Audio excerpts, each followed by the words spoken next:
Alright, Assalamualaikum and very good morning. Okay, now we will continue on the next chapter, which is on the hazard in fire investigation and management. Okay, so previously in the chapter 1, we learned about a little bit about introduction, uh, the importance, the challenges, and then we proceed with the behavior of the fire, okay, the chemistry of the fire, and then we understand how to conduct the investigation. Okay, now we will learn about the hazard in the fire investigation and management. Okay, alright. So this is very important for us because in the fire investigation we are involved uh, in the risky situation. So that's why we need to learn about hazard management. Okay, right. So now let's go to the next slide. Where's my pointer? Right, so as the introduction, okay, as I mentioned before, that uh, it's important for us to identify the cause of fire and collect the evidence. But the problem is that the process can be very dangerous to us. Why? Because there are a lot of risks, okay, can occur to us during the investigation, okay, including structural collapse because the fire itself is destructive.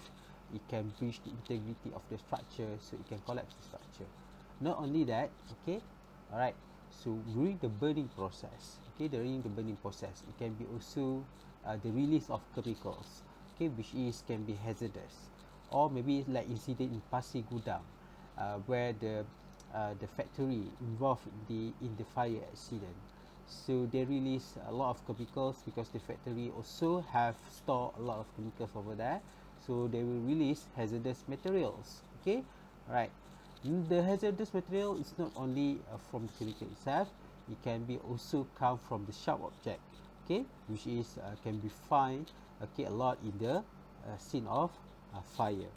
Alright, so the unstable condition and a lot of other things can um, somehow danger the uh, process of the investigation. So it is important for us to understand this risk and take a proper step, or we call them as the mitigation step, to make sure that the safety of our team and to obtain a very successful investigation.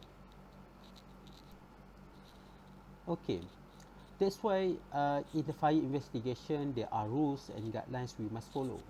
Okay, in any procedure, okay, taken by any agency, they need to follow rules and guidelines. As we learn in the crime scene investigation, in the for the police, so they have their rules and guidelines. Okay, same goes to the fire investigators. Okay, we need to follow rules and guidelines. Alright, so the rules and guidelines is not only for your own safety, okay, it's also important for the safety of the others. If you don't follow the rules, you might not be endanger yourself. Okay, you can also endanger the others, your teammate or the public.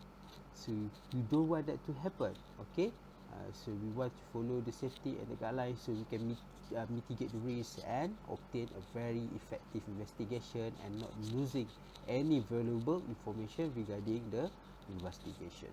Right. Right. So here is the 10 rules for investigator safety. All right. Let's go one by one. So first, you need to know what you are getting into. That's why it's very important for you as the investigator. So you need to obtain as much information from the first responder who the first came to the fire scene. Okay, so you need to have the idea what you are getting into so you can take a necessary precaution. Right. The only life hazard at the fire investigation is the one you create for yourself. So you need to be aware. Okay. So you need to be aware you are the one that create the hazard. Okay. So if you can identify the hazard, okay, so you know how to evade them. You know how to evade the hazard. So you are the one that responsible to your for your life. Okay. Right. The third one, there is no reason to rush. The fire won't unburn. Okay. No reason to rush. so you need to stop the fire before you are starting the investigation. Okay, make sure you work closely with the firefighter. Okay, so make sure that the fire won't start again, and then you can start to uh, start the investigation. So jangan baru terngantuk baru ternadah. Okay. Then number 4, know where you are stepping. Okay, this is important one. Not only you need to look at the ground. Okay, you need to look at whatever above you, at the front of you, your right hand side and your left hand side. Okay, so who knows? Okay, the one that you are stepping into have a hole over there. Okay, who knows you have a piece of rubber wood at above of your head. So if you don't know where you are stepping, okay, so you will okay, risk yourself into the hazard. So make sure you know where you are stepping. You're pretty sure that they are safe. Okay. Then know what you are cutting and what is connected to. So it's not only for the electrical equipment. Okay, for example, you just cut piece of wire and you're not sure about it's still connected to the electric or not. So you need to very sure that not only on that. For example, you would like to cut several piece of wood. Okay, maybe you accidentally, okay, so you accidentally cut the breach, you breach the integrity of the structure, so it can lead to the structural collapse. So you don't want that to happen. Okay, so you need to know what you are cutting and what is connected to. Okay, number 6 is if you are using tools, know how to use them properly.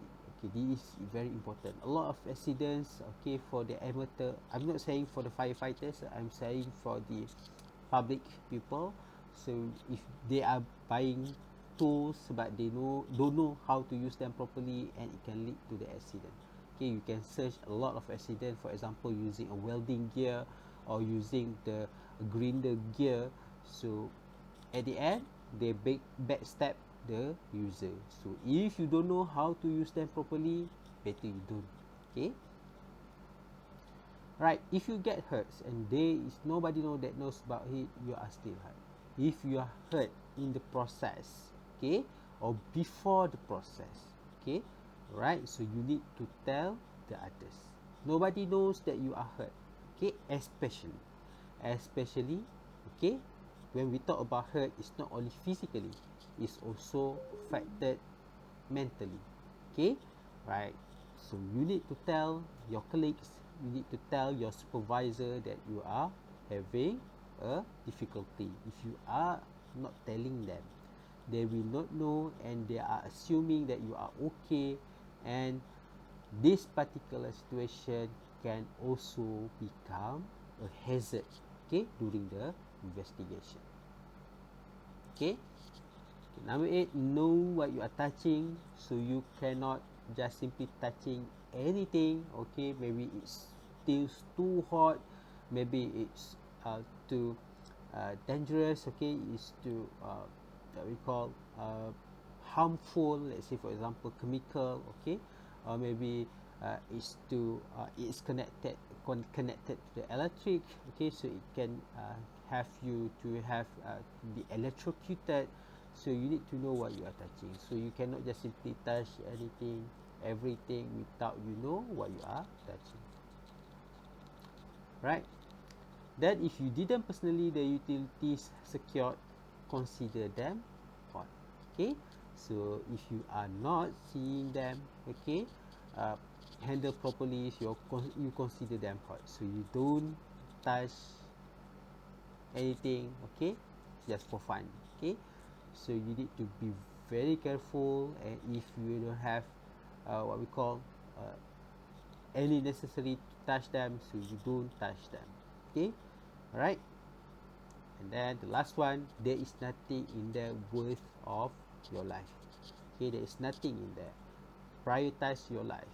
If for example the fire start again, or if you believe, okay, the structural integrity of the building, okay, is breached, so you need to stop. Okay, you need to have, for example, the engineer, okay, to confirm that with you. You need to have the other teams, okay, that focus on that particular integrity of the structure, for example, or the electrical equipment. So you need to ask them to confirm that you can now enter safely. Okay, so there is nothing that will your life. That is the most important rule above all. Okay, right.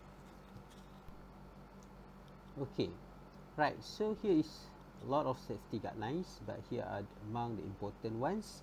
Okay, first, when you enter the scene, okay, you need to wear an appropriate protective gear. Okay, you need to wear appropriate protective gear.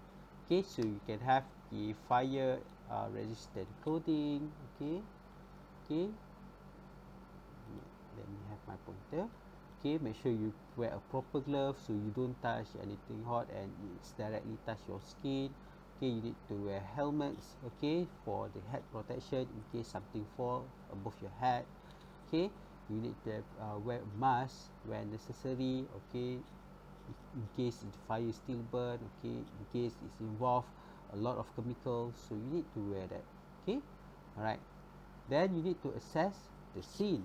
Okay, so to assess the scene is very important. Okay, especially you want to assess whatever risk and the potential hazards, so you can take a very what we call uh, methodical step or precaution step. Okay, step with precaution. Okay, so you need to assess the risk and potential hazards, and then you need to communicate with the other responder. Okay, for example, the police officers, for example, the structural engineer or electrical engineer, you need to communicate with them. Okay, is actually able to help you in the hazard management. Alright, so now is the list of PPE. Okay, you need to have in your mobile, you need to have in your storage. Okay, okay, the most important thing for the fire investigator is the clothing. Okay, of course you need a flame resistant clothing. Okay, so it can prevent direct burn to your skin. Okay, so make sure you check your gear. Okay, it doesn't have any tears or hole that allows, okay, the hot embers or debris to enter the clothing. Okay, then you need to have the helmet and goggles as I mentioned before. Okay, is to protect your head. Okay, to protect your eyes. Okay, they are one of the important body part of yours, right?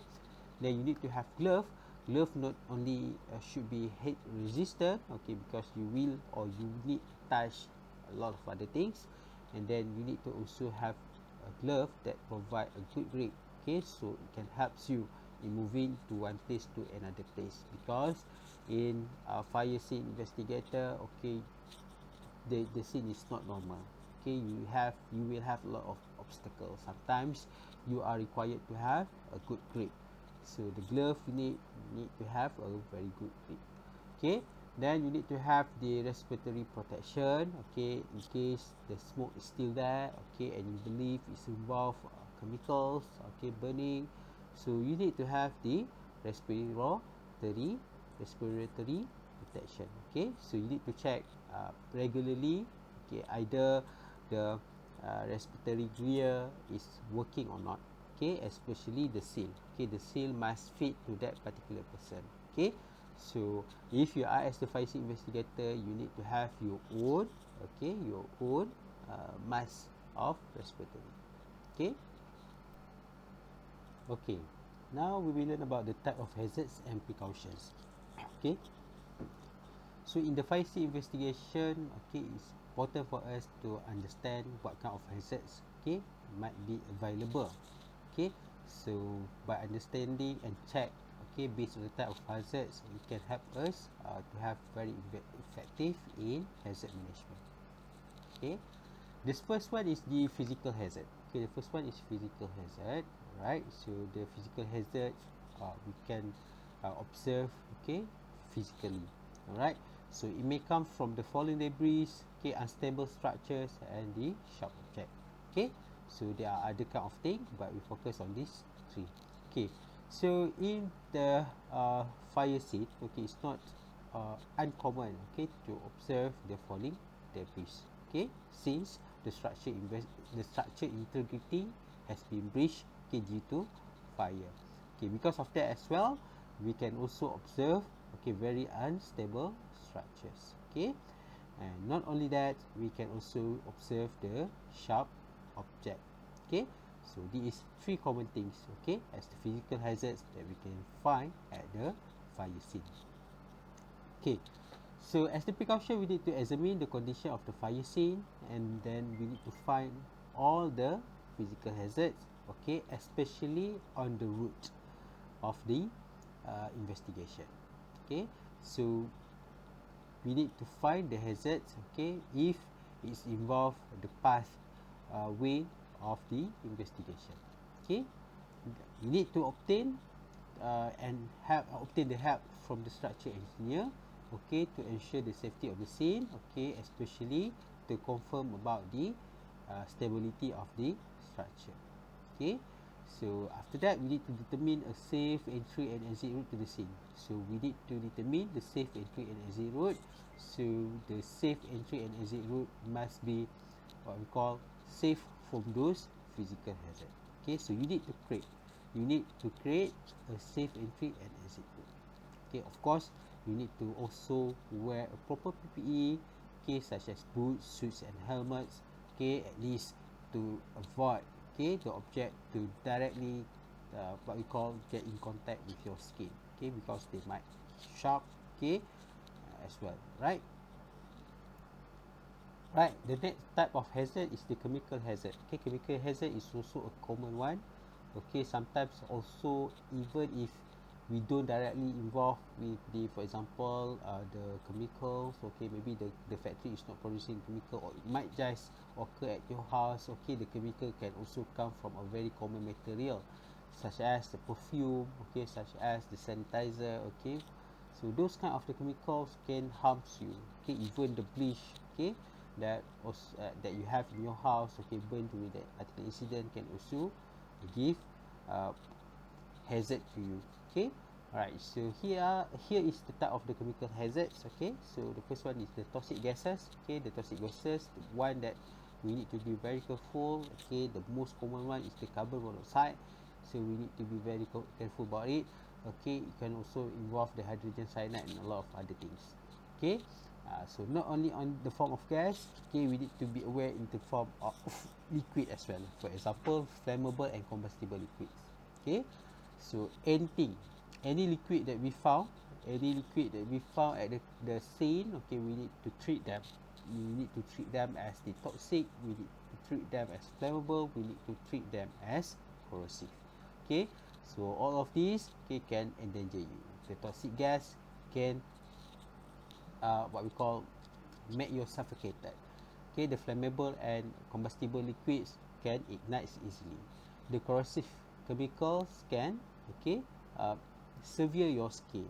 Okay, and those are the example of the chemical hazards. So what are the precautions, okay, to handle the chemical hazard? Of course, you need to wear a proper PPE. You need to wear a glove. You need to wear a proper boots, okay, because you don't know what you are touched into, what you are stepped into. Maybe you step into a bottle, okay, which contain those particular chemicals. Okay, so you need to be very careful. You also, if you believe that it's involved okay, toxic chemicals, you need to wear a proper mask, okay, which is uh, have a proper seal.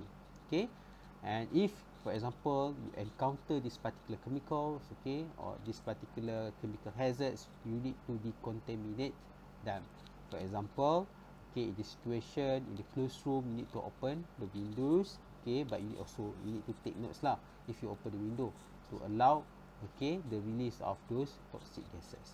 Okay, and then you can dilute the hazards with the chemicals, okay, and then make sure you get in contact with the hazmat team if necessary. If you involve the chemical, of course, you need to contact the hazmat team.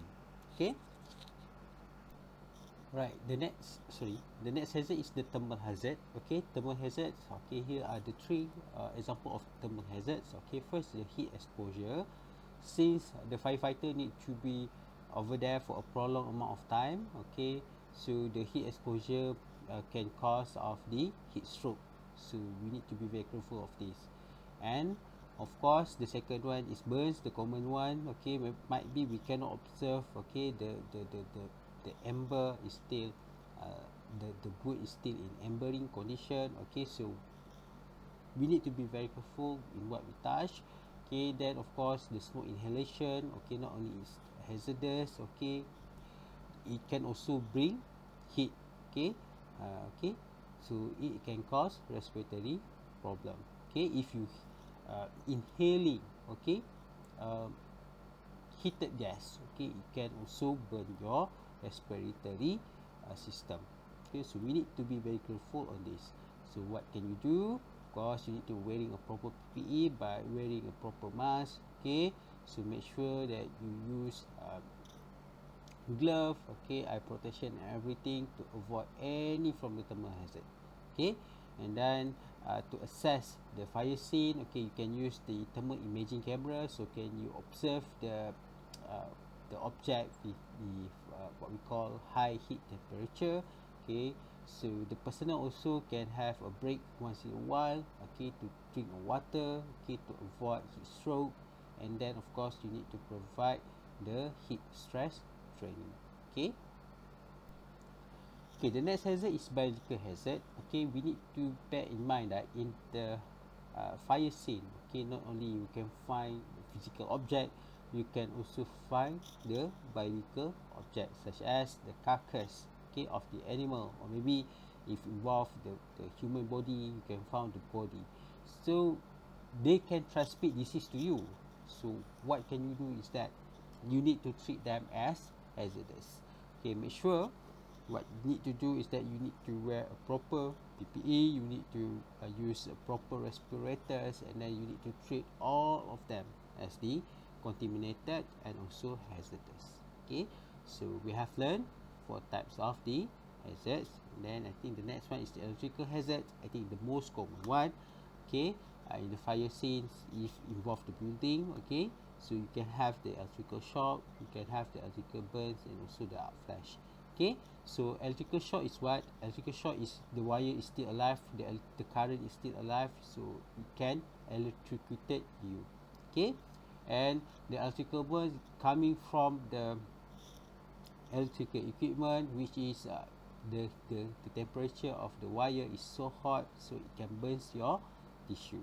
Okay, the arc flash is what we call at high voltage electrical arcs. Okay, so it can produce intense heat and also light, so like a welding lah, like a welding. Okay, so that's particular situation can burn you as well. Okay, so you need to be very careful when you encounter them. Okay, right, so how to preventing this one, okay, or how to make a precaution on this particular of hazard. So make sure, okay, you need to ask the engineer or the owner of the building, or the one that know the layout of the building, to close the main power of the source. Okay, then you need to use appropriate PPE, so you need to wear glove, okay, so you need to wear boots, okay, so you make sure that you don't touch them directly. Okay, right, then of course you need to, like I said before, you need to obtain the opinion from the electrical engineer, okay, and then you need to determine potential electrical hazard, so you can have a very good safe route for the investigation. Okay, okay, so the last hazard that we will learn, okay, okay, we know already a lot of things that we learn on the scene. Okay, right now is, it can be before the investigation or before you coming to the fire scene, okay, which is the psychological hazard. So this psychological hazard, for example, the PTSD, okay, can occur because of you experiencing the trauma. So it can cause trauma to you, so make you doubt your step of procedure. Okay, you can also have the depression and anxiety because the job is too stressed.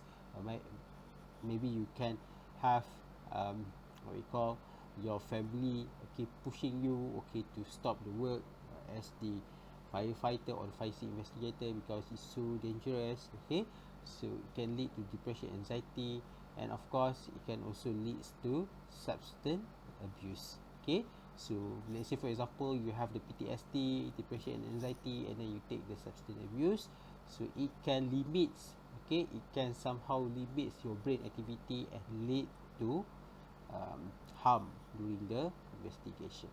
So how to cope with this? So we need to have a preventive measures, okay, which you need to promote the mental health awareness, okay, and then of course you need to promote work-life balance lah. Okay, you need to promote work-life balance. Okay, I believe firefighting in Malaysia or the fire investigator in Malaysia, they are okay.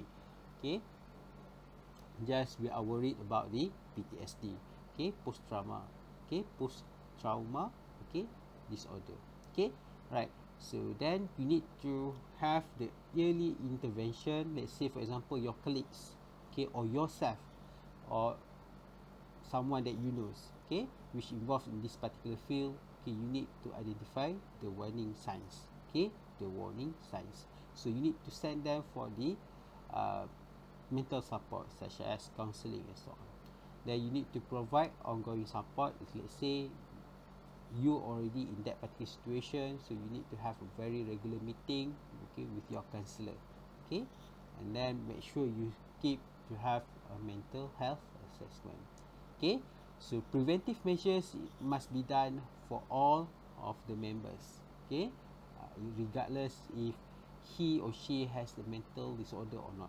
Okay, alright, the early intervention, okay, this is you need to teach, okay, yourself and your colleagues, okay, how to identify the warning signs, and then ongoing supports, okay, you need to provide for the members, okay, that already in that particular situation.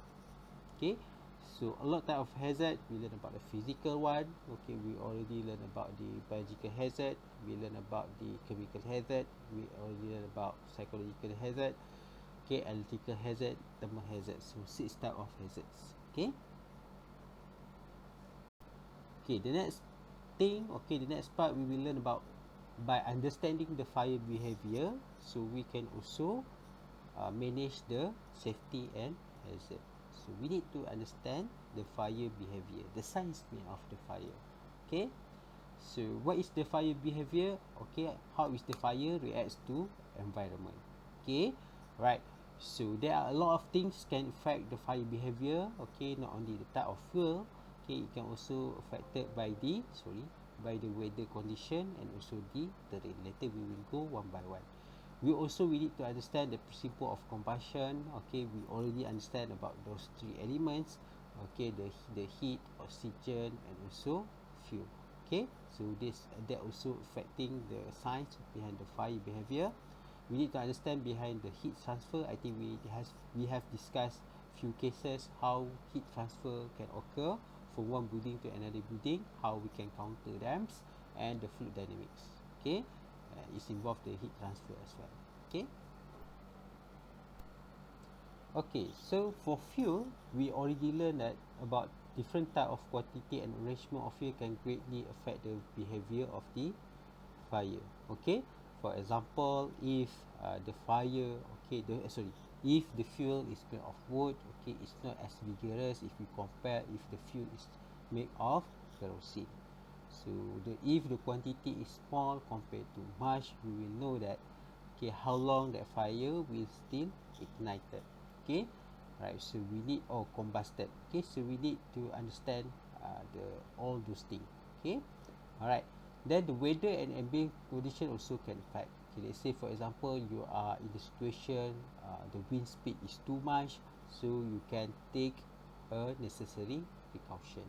Let's say if it happen during the middle of the day, it's very hot, so it's very difficult for you, okay, to what we call to extinguish the fire, okay, by using the current equipment. Maybe you need to have extra equipment, so you can also have that.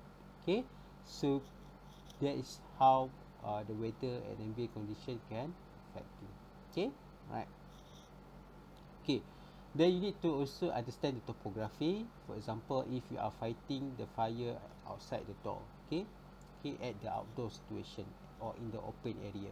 Okay, the fire can spread much more quickly in the uphill, okay, at the uphill. So what can you do is that you know, okay, how you are supposed to counter that. Maybe you start at the downhill and then you go uphill. Okay, so those are the things that you need to understand. Okay, and then uh, the fire suppression efforts. Okay, the fire suppression efforts also can affect the fire behavior. Okay, alright, such as for example different type of the fire suppression can also affecting the fire behavior. For example, if you are dealing with the um, oily based fuel, so you cannot simply just use water. Okay, maybe you need to have certain chemicals, okay, to make it more effective, or maybe you don't want to drop uh, at as much water at once, okay, so it might not be as effective as you what you call drop the water at the place or spread the water much more slower to make it more effective. Okay, right, the next fire behavior that we need to understand is the fire backdraft. What is the fire backdraft? Okay, so the fire backdraft occur, okay, is a phenomenon, okay, phenomenon that occurs when a fire is deprived of oxygen, then rapidly reintroduce it. Okay, so the situation is like this. Okay, let's say for example, it usually happen in enclosed space, in enclosed space such as the building or vehicle. Okay, such as the building and also vehicle. So what happen? Okay, after it has lost the oxygen, okay, because the fire in the chemical reaction, we know that during the combustion it will consume oxygen. Okay, so what happen is that the oxygen is reduced. So when oxygen is reduced, okay, the flame also reduce. Then what happen is that you suddenly introduce the oxygen rapidly. For example, the burn occur or the combustion occur inside of the vehicle because of the door is closed, everything is closed, the window is closed, the oxygen is uh, consumed, then the fire start to goes down.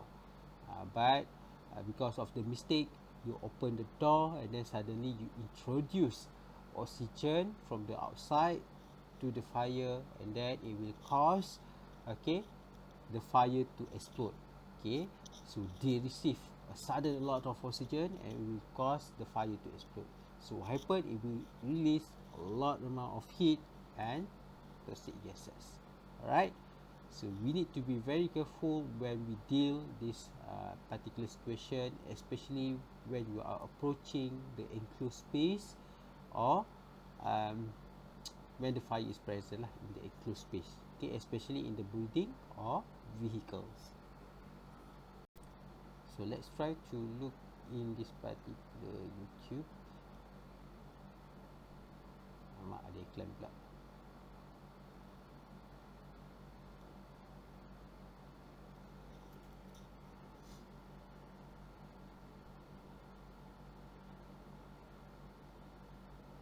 So this is what happened. Okay, you have the fire, they start to extinguish. Okay, they started to extinguish. Okay, everything is closed. Okay, so see it's so slow, but if you can see over here, a lot of smoke, a lot of gases. Okay, if you can see here is actually the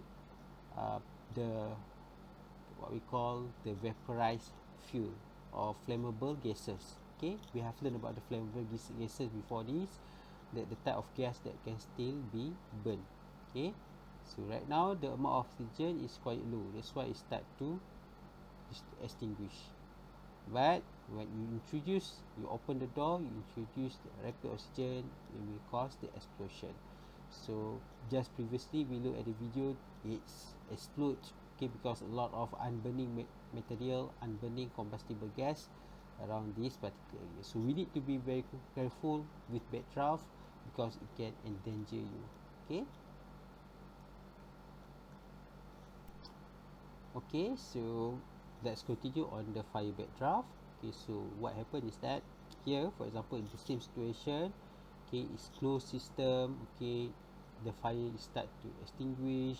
Okay, you can see heavy smoke over there, so it's actually a characteristic of unburned flammable gases of material of fuel. So let's say you open the door, so you introduce sudden amount of oxygen, and then it's cause a sudden explosion, which is producing a lot of heats and a lot of gases.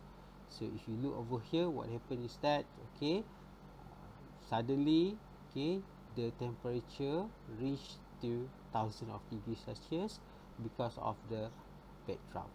So we need to be very careful. Okay, so here is when the door open, so the the temperature is spiking. Okay, because of the sudden introduction of the oxygen. Okay, now let's look at the sign of the fire backdraft. Okay, the sign of fire backdraft, of course, when you observe that the fire is not present or it start to extinguish, but the smoke is still heavy. Okay, the smoke is still heavy.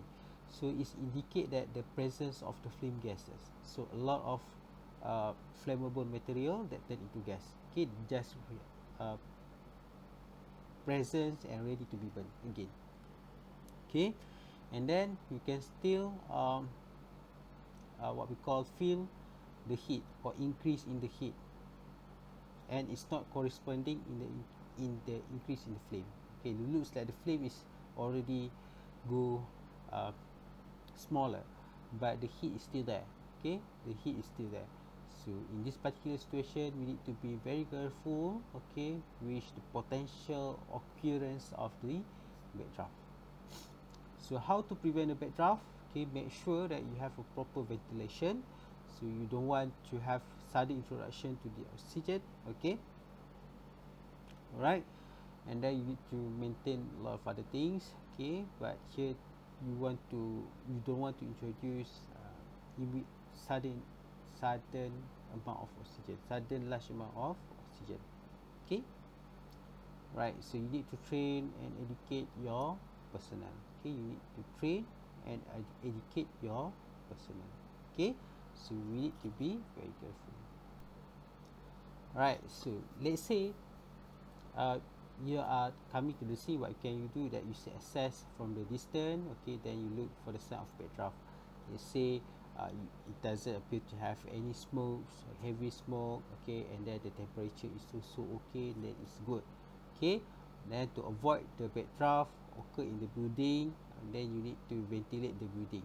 Okay, you need to smash the window, or you need to open the window to allow, okay, to allow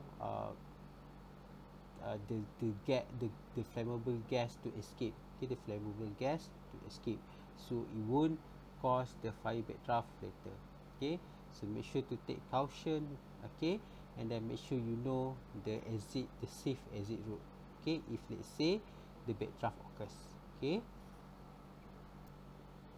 so we have learned about the type of hazards. Okay, we know about the rules and guidelines, and then we learn about the fire behavior that can lead to hazards. Now we will learn about the hazard management strategies. So in the hazard management strategies, so it's very important for us to have a very good strategy, so we can counter them. So we can counter them, so we can understand. At first, we want to identify the type of hazard, and then we want to understand the likelihood of the hazard. So in the hazard management, okay, these are all the things that you need to do. You need to establish the perimeter, okay, to make sure that nobody that doesn't have the authorized access can enter the scene. Okay, you want to make sure that all the necessary personnel that involved during the investigation or during the firefighting situation to wear a proper PPE, and then you need to coordinate with the other agencies, and you need to develop incident command system. So later we will learn a lot about the incident command system. It's very important. So in a lot of cases that involve a fire or incident that require the firefighter to be there, so they usually develop the incident command system. Okay, So in the hazard management strategies, okay, two important things that you need to do is the hazard identification and risk assessment. Okay, so you have two things that you need to do: hazard identification and risk assessment. Okay, this is the first two important things. Okay, so the first is hazard identification. You need to identify the hazard lah. What kind of the hazard? We have learned already about the physical hazard, chemical hazard, biological hazard. So you need to identify them. What are the available hazard available at the scene?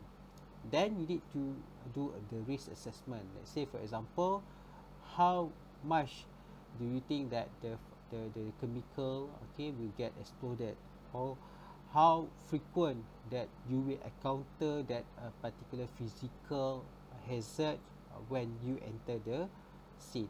Okay, so you need to assess the likelihood. Okay, the likelihood, okay, the probability that you will encounter them, or the probability that you will involve with the hazard. Okay, or probability of the hazard, okay, that can harm you. Okay, so that is the risk assessment. So you identify them and you do the risk assessment.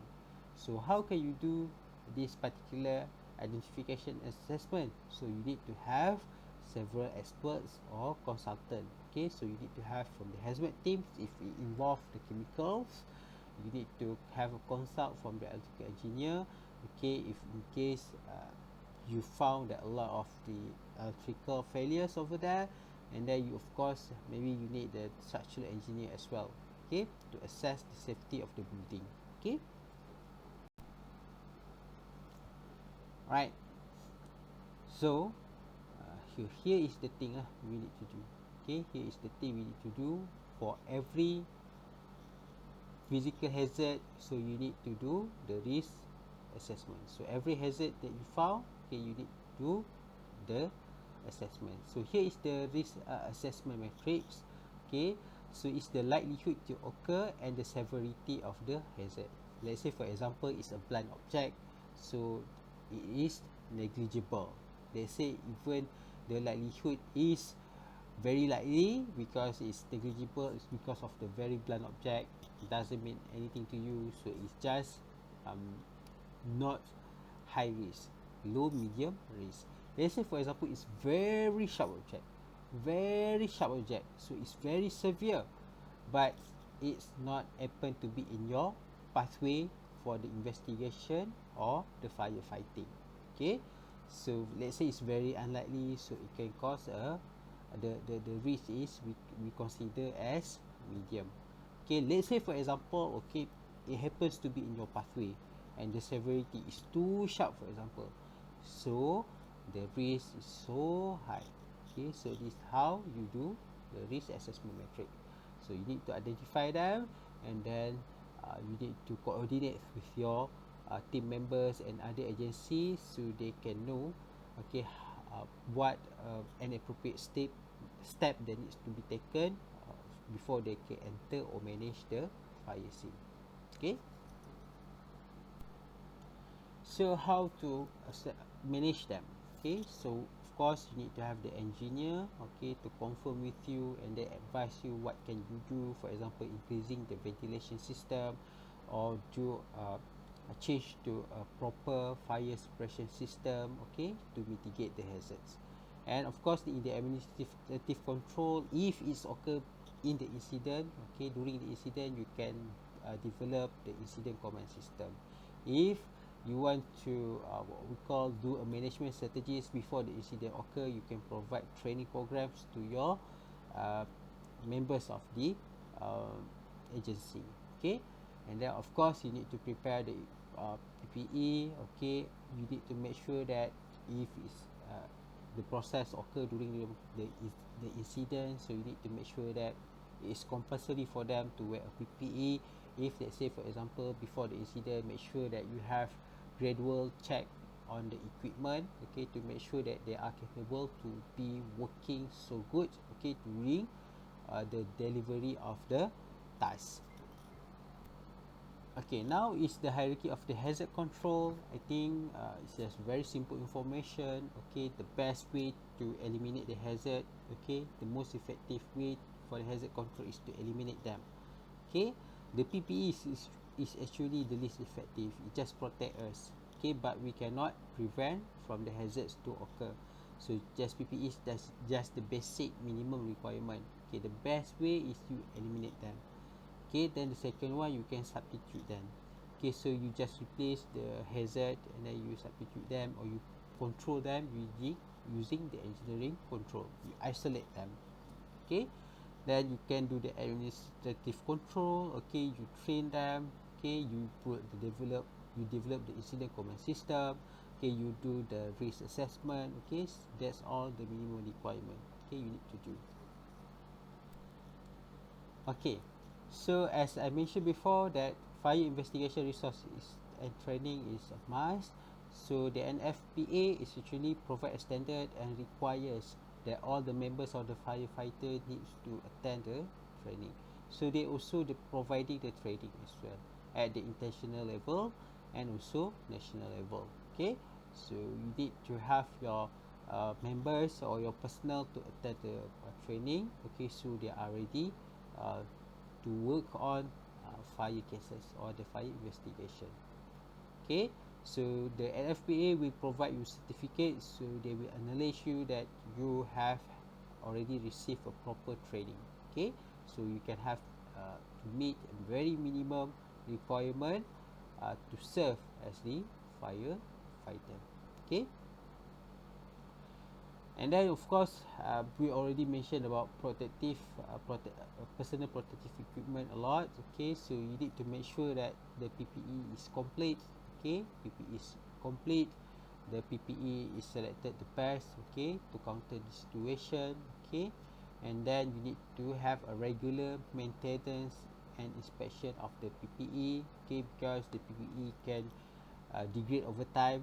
Okay, the quality may degrade, okay, over time because you use them in every situation that require them, and then make sure the adherence towards the what we call the usage of the PPE. So you need to make sure that all the personnel must equip them the PPE properly, okay, before entering the scene. Right, now we will reach the last part of this particular chapter. We will learn about the incident command system, what it is all about. Okay, incident command system is the system must be employed by certain organisation, including the firefighter and also the APM. So in this particular circular, okay, they are required to conduct the ICS during any operation. Okay, right. So what is the ICS? ICS is the incident command system, which is a very organized system. Okay, very organized system, which can involve different jurisdiction. Okay, which can involve jurisdiction, so they can have the very structural form of command. Very structural form of command, very organized structure, so they can deliver the investigation much more effectively. So this particular ICS is not fixed, it can be flexible, so it depends on the situation of the case. Okay, so different kind of the case or situation, the design of the ICS can be different. Right, so the purpose of the ICS is for the safety of the responders. Okay, they want to have very good communication between the other agency as well. So in the ICS, as I mentioned before, it's not very specific to that particular agency alone. Let's say, for example, in the incident of the missing teenagers football team in Thailand, so they merge a different agency under one single command system, which is the ICS. Okay, so they can have better communication with the others, right? So they can take care the safety of the others. And then the purpose of the ICS to achieve the technical objective. Okay, in the ICS, they have several position. Okay, those specific position, they serve, okay, specific objective. Okay, every specific position, they serve specific objective. And then the other thing is that efficient use of the resource. We don't want that everybody taking care of the same thing or doesn't care that particular thing. So by have the ICS, they can use very efficient of resource. For example, Okay, for the firefighting, okay, you ask for the firefighter, okay, to control the fire. They say for the search and rescue, you have another team. Okay, for the crowd control, you ask for the police. For the medical emergency, you ask the hospitals. Okay, so you use all the resources you have under the ICS. I think another purpose, okay, other than these three, of course, you have the communication. Okay, other than this, of course, you want to have a unity of the command. Unity of the command, because you don't want that the command come from a different person. Okay, come on from a different person, so you receive different kind of instruction, so you don't want that to happen. Okay, so you can think other kind of the purpose of the ICS, so as long as it's reasonable, you can explain them, it should be okay. So how the ICS is organized or formed? So they have the unique position, okay, which they serve very specific objective. Okay, so make sure that they have very specific objective. Okay, right. So the rank will also change during deployment. Okay, for example, okay, this particular one, maybe the one normally is not at the high rank. So maybe if they put another section behind him, so he became the chief of that particular under this particular section. Or maybe after this, they put someone in the between.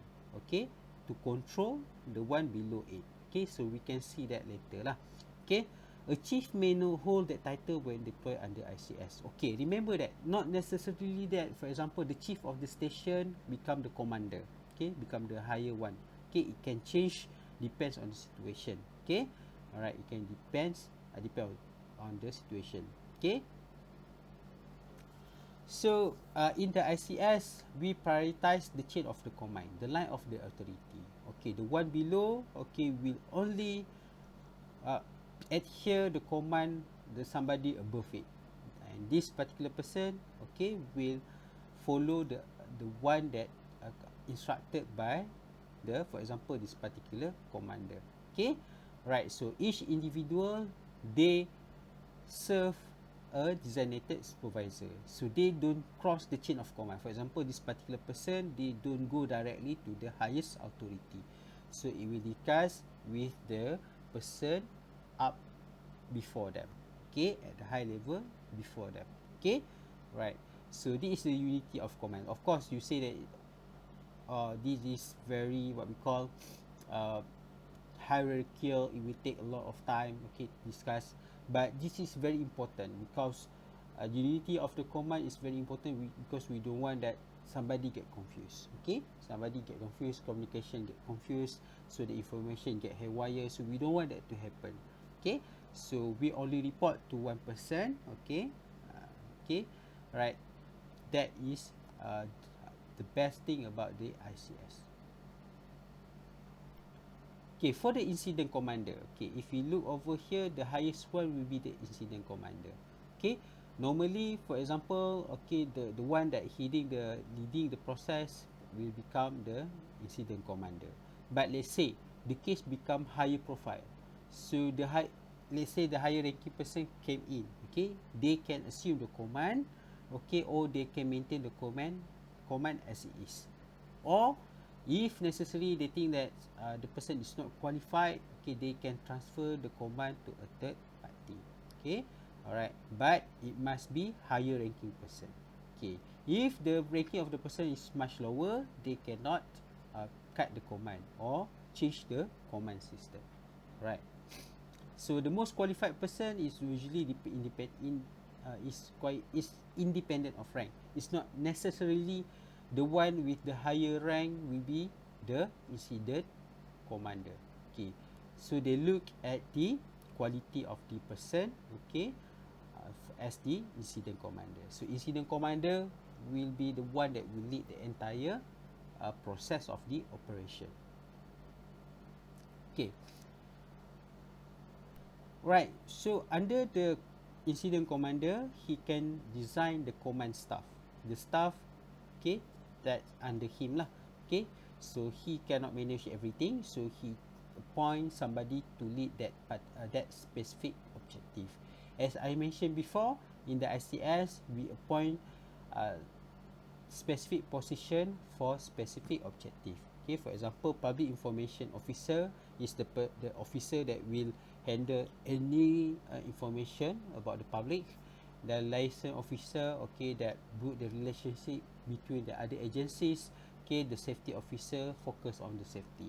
Okay, and this particular specific position is not necessary to be a presence in each situation. So you can change them as long it meets that specific objective.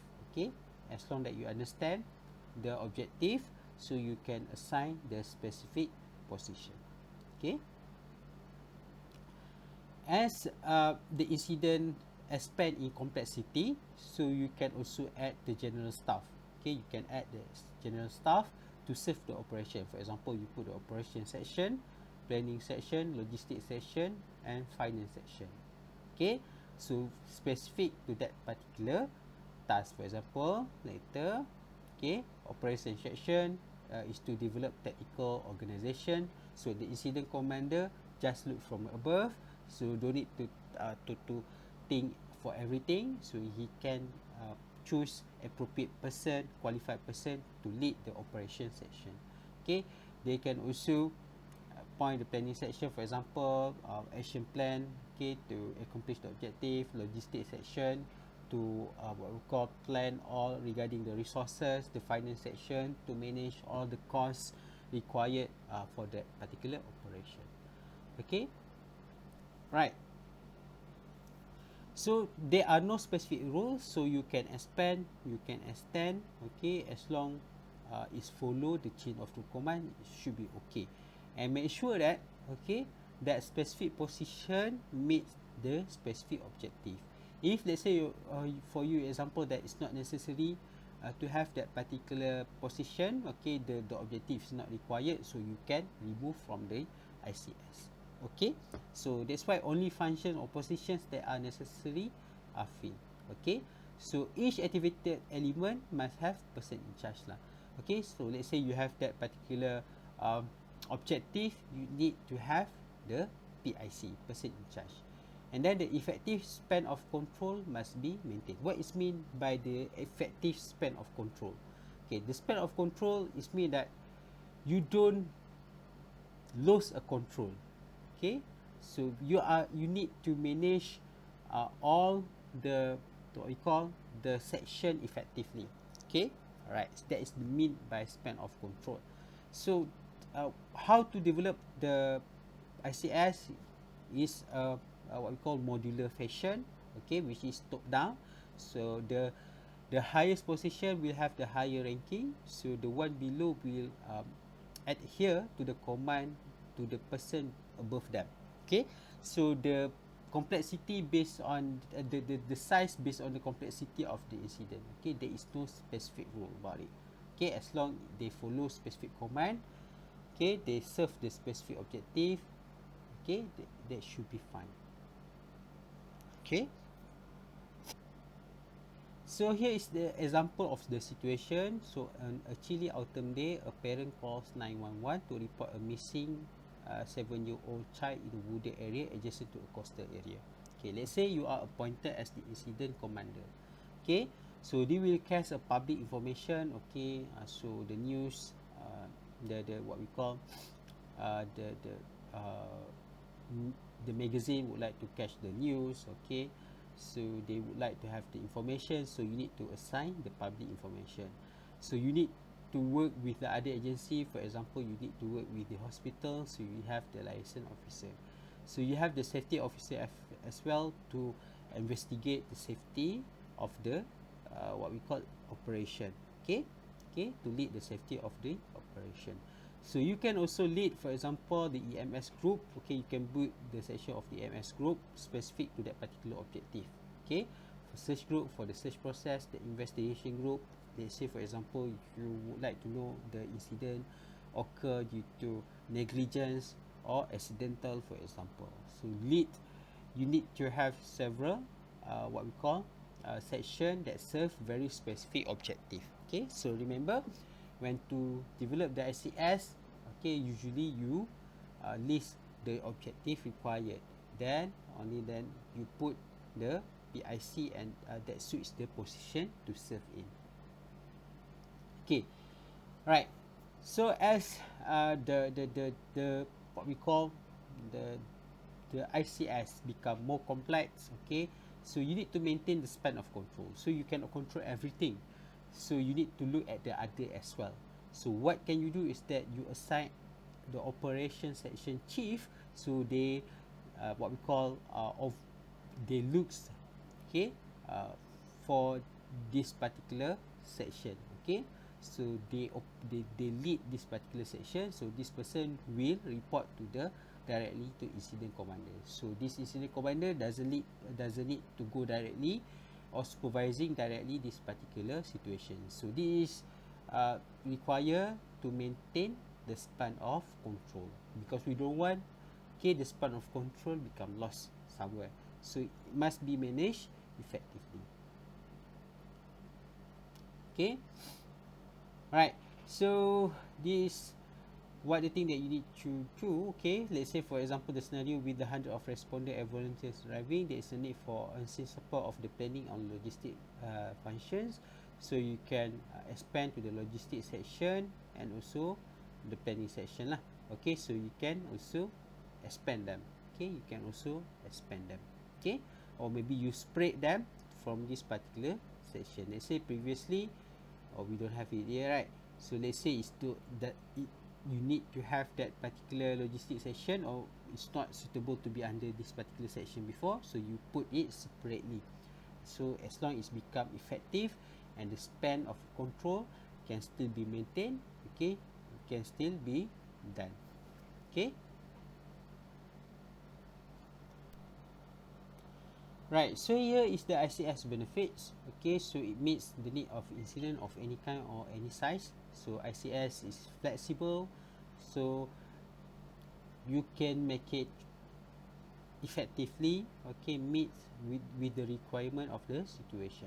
Okay, and then it's better unity of the command. The personnel adhere to the chain of the command, so there is no confusion in the instruction. Okay, so it's very good thing. Alright, so allow personnel from variety of the agencies to map rapidly into common management structure. It means that we can manage different jurisdiction more effectively by using the ICS. Okay, so it can provide the logistical and administrative support to operational staff. Okay, so we can use all the resources much more effectively, and that will be cost effective to avoid duplication of the efforts. And it's also okay, because we already learned about the span of the control, it can provide better monitoring of the threats and safety of the investigation as well. So we don't overlook, okay, the important things lah. Okay, we don't overlook the important things. Okay, so it's very crucial in the any situation that require this particular operation. Okay. Okay, here I think that's all for this particular chapter. So here is the homework. Okay, assume that you are required to develop the ICS system, okay, for the fire and search and rescue, extinguishment and investigation. Okay, so you need to create and design, okay, and describe the function of each post. Okay, so I want you guys to submit your design in the e-learning. Okay, so here is the only homework for this particular chapter. Alright, so make sure you create the design of the ICS, and then you describe the function of each post. Okay, alright, I think that's all. Okay, thank you.